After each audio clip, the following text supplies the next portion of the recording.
Hey everyone, it's Max Armour of Compass, and do I have a treat for you today? We are going to tour the two new parks that we have here in San Francisco. It's just incredible what they've done. We're starting here at Francisco Park, right? Check it out!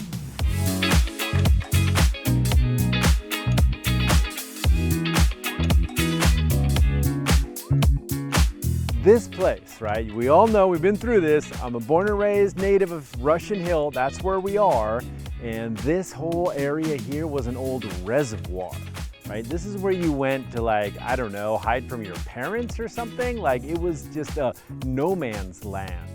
After the earthquake, they realized that this reservoir was just too shallow. It just did no good. So it was decommissioned after the earthquake.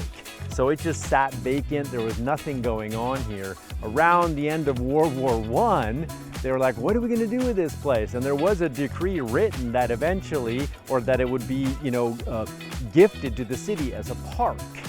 And over 100 years later, it's finally a park. Like, oh my God, the politics, the craziness that this went through to actually become a park is legendary. So, I mean, it was designated by the city as, there was no zoning for this area. So when 2000 hit and there was housing needed, blah, blah, blah, this place was going to be developed. That was going to happen. And the Russian Hill Neighborhood Association got together and just started lobbying incredibly hard to make it into a park. So with their leadership, along with all the neighbors who donated money, they basically told the city, listen, it's gonna be a park and we'll pay for it. You build it, we'll pay for it. So the fundraising was fantastic, incredible, really, really impressive. And they were able to push through the idea of the park to become this reality. It's just incredible. And so you've got a kiddie park over here. You obviously have all the views you would want. It's incredibly well located. The views are amazing. The cable cars here on Hyde Street go up and down. So those tourists forever would take pictures up along Hyde Street here. Now you can walk down these steps and enter into the park. Plus, we have an amazing dog park down below on Bay Street. Now people think that there's only dogs here, no kids in San Francisco. It's not true. San Francisco is the 11th ranked city in terms of how many dogs per capita. So we're actually not that, we're not number one, we're number 11, apparently. So anyway, but we have a great kitty park here, dog park down there, and this great grass and seating all over. We have a garden here, a community garden as well. So you just have all these amazing things here right in the middle of the city. This is one of the densest parts of the city that we have. You should see this place on the weekends. It is teeming with people. So it took over 100 years to get there, but we got there. Francisco Park is open for everybody to come and enjoy. I highly recommend coming and checking it out because it is very unique and special, and the views are incredible. And you're close to Ghirardelli Square and Aquatic Park and Fort Mason and a lot of great places. So yeah, Francisco Park, the miracle happened. It really did. And again, come and check it out. It is amazing. If you're making the place a better place for as many people as you can, then you're doing something right. And I think the city did wonderful with this. They did something right, and that is a plus for San Francisco and all the people who come here to visit. So that's Francisco Park, and now we're gonna go check out the tunnel tops.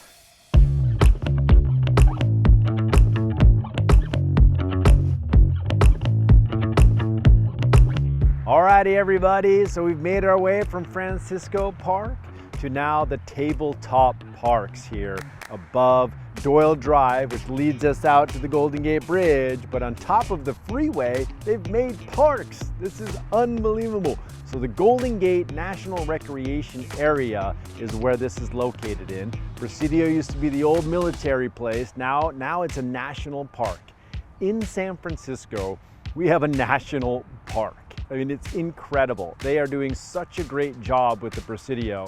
There's all kinds of interesting, cool things happening, but the latest and greatest are these parks. It is so amazing that they've done this. Once again, proving create a good life for the greatest amount of people That's the whole point. These parks are filled with kids and dogs and tourists and whatever else, science experiments and ecologists and biologists. It's unreal. When I was born here, right, my mom used to walk across Chrissy Field here. Used to walk across here. This used to be a landing strip. This was a landing strip. And it was like this windswept, but beautiful, windswept place that my mom would walk me with her friends and the other little kids. We'd come out here, whatever, and go back. But now they have made this so beautiful with intentional thought. Over 10,000 comments came in from the local community as to how they would like to see this park built. So they really took in people's considerations, they took the landscape into consideration, they created an absolutely beautiful, beautiful park. Giant kid zone that has so many play areas you don't even know what to do with. There's like a Flintstone house. There's like a tree that you can crawl through. There's all kinds of amazing, amazing fun, super fun, interactive, kid areas that people can play with. So there's grassy areas, there's picnic bench. Look at these amazing, look at these things. I mean, these are like whales. They're absolutely beautiful. You can see, the subtle features. I mean, just this bench alone is so cool. They thought of all kinds of interesting tactile things to be part of. You've got the lagoon in the background, which they made, right? The tide goes in and out, and you got, the snowy egret and all kinds of different, bird life out there. And then you've got the bay and the Golden Gate Bridge. You can see Fort Point out there, which is a surf spot too, but you can see it kind of breaking right now. And the warming hut down there, which is like a nice place to get some food. And then you've got another cafe back here too. So it's just so livable. San Francisco is doing some really wonderful things for its people. And this is thanks to the federal government, this particular one here in the Presidio. So it's just another positive thing that's, helping San Francisco be the best version of itself. It's constantly shifting. We're a boom and bust town here. That's just the way it is. It's the wild, wild west still, right? And now we're going through another shift. But as we move forward, we've been thinking about the future as well. This has been in the works for years. I mean, truly, 10 plus years they've been thinking about this, and now it's finally open. So Francisco Park opens, the Tunnel Top Park's open. So these are two amazing parks. You gotta come check them out. It's really fun to show these to you because it's just so dear to my heart. More open space for the people, just so many good things to see and to experience and to talk about and to enjoy. Let's not forget to have a really good time and have some fun. Well, thank you so much for taking the tour with me. And as always, have a great day and we'll see you on the next one.